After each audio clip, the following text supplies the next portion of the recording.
Thank you for joining the Carfrae podcast. I'm Amelia. I'm Nancy. Here we are again today. Last time we talked about the unique selling proposition, your USP, and we promised that we would have another look at how you then take your USP and get it out there in the world. Very true. Right. Now we actually get to get a little bit closer to the core of this series, telling a story. Communication. Exactly. And we actually get to start some of the foundations of good communication. Okay.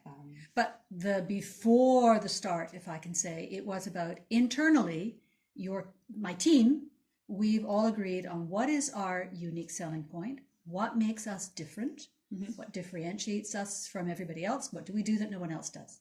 We've agreed on that. We have our little statement and we're good. That's the basis, right? If you don't have your USP clearly agreed upon, then it's time to go back to step one. Okay. Yes. But let's say I've done that. My team, we're good. The next step is, how do we tell other people? Yes, quite. Can we just put our USP on a postcard and send it out? Well, no, because a USP, it's not communication. You need to know what it is in order to be able to communicate effectively. But once again, the USP alone isn't enough. It's the basis. It's the foundation upon which your communication can rest. Right. I'm going to come back to a picture that you gave me quite some time ago. It's like there's a canyon, right? A big gulf. And I'm standing on one side and you're standing on the other side. And how do we bridge that canyon? So if I can imagine I'm standing on one side and I've got my USP, I've got my unique selling point.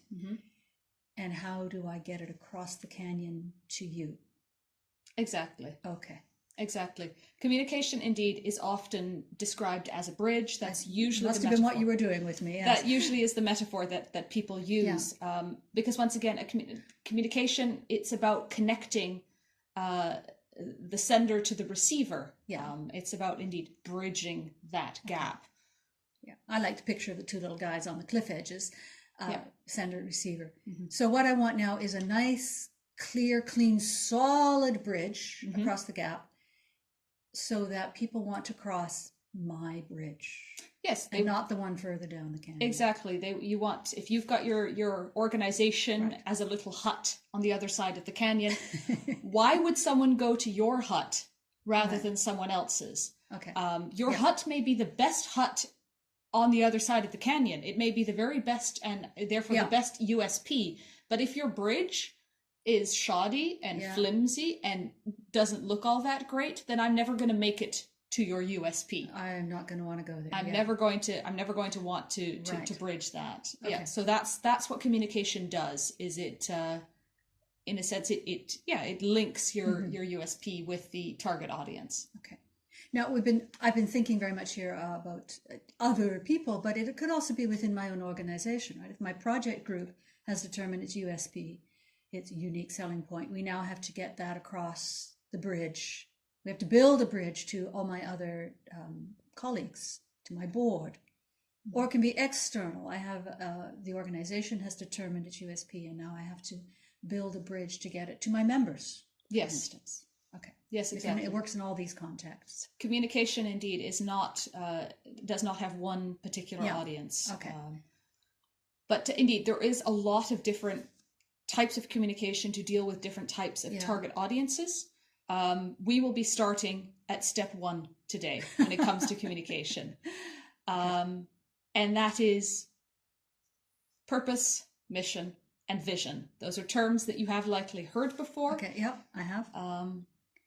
But whether you've actually sat down to properly write them up, or even if you have them on your website, have you checked them in the last 20 years? And you said three things: purpose, mission, vision. Okay, now they're not the same as the USP. You told me about that. The USP comes before all of this. It's what it starts. It's okay. Purpose. Purpose is what's guiding me. It's my reasons, my why. Yes. Okay. Why you exist. So it's very closely aligned to your USP in that sense, but it's not the same. Okay. And is mission is what takes me from my purpose to my vision, if I can put it in the middle here, right? Purpose, mission, Yes. vision. Mission is what I'm doing. It's what drives you. Okay. Yeah. It's what I'm doing, what you're doing to accomplish your purpose that we just formulated. So purpose is why, and mission is what.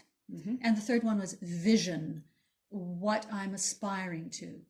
Yes, where you're going to be in the future, or where you would like to be in the future. Okay. Where are you headed? What results are you looking to achieve? What impact are you hoping to make? All right. And I can see too that vision would be very much the point to which all of us on my team are constantly looking, and we can check every step. Is what I'm doing now focused on that vision or not? Yes, a vision statement is supposed to keep you on course. Okay. It's something you can always go back to. The mission, and the mission can change a lot more because the mission will adapt according to what it is you're doing. But a vision has to generally stay, in most cases, will stay firm for a lot longer. Because it is long term. Exactly. It's a long-term vision, and it's always a good thing to go back to. Whenever you doubt something, a new project you're starting, the vision is what you need to run it by. So a purpose is my why, mission is my what, and vision is my where. Let's take them one by one. Very good. Okay. So purpose is what's guiding me. My purpose statement, right, is going to say why I do what I do, why my organization exists. Yeah. But I'm still not really clear then on the difference between my purpose statement and my USP. Right. So indeed, we've mentioned already that the USP, the unique selling proposition, is what makes you different, right? It's what sets you apart. But purpose is really the reason why you need to be different. So purpose is the motivating factor. It's what makes it worthwhile to be different. It's what in other words, if you're not different, you wouldn't be able to achieve your purpose. That's how you link those two. Okay. I suppose in some cases, though, my purpose statement could be a slight rewording of my USP. Undeniably. An extension of it. Undeniably. If they're phrased entirely different, if you find yourself using entirely different terms, you need to take a look because they have to be in alignment. They should align. Okay. Yeah. Now, we have put some thought into USP already, and I understand it's not a platitude. It's not a generic copy-paste. It's not a slogan. No. Okay. I understand it's possibly also... My purpose is also not a slogan. No, or a platitude. Just as USP should be clear and not full of platitudes or generic phrases that have been copy-pasted, neither should your purpose.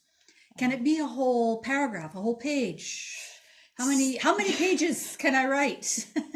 It's a fair question when we're dealing with organizations that in the past will sometimes just send you a link to their statute page and call it a day. No, a whole paragraph is not ideal. Ideally, a few sentences is good.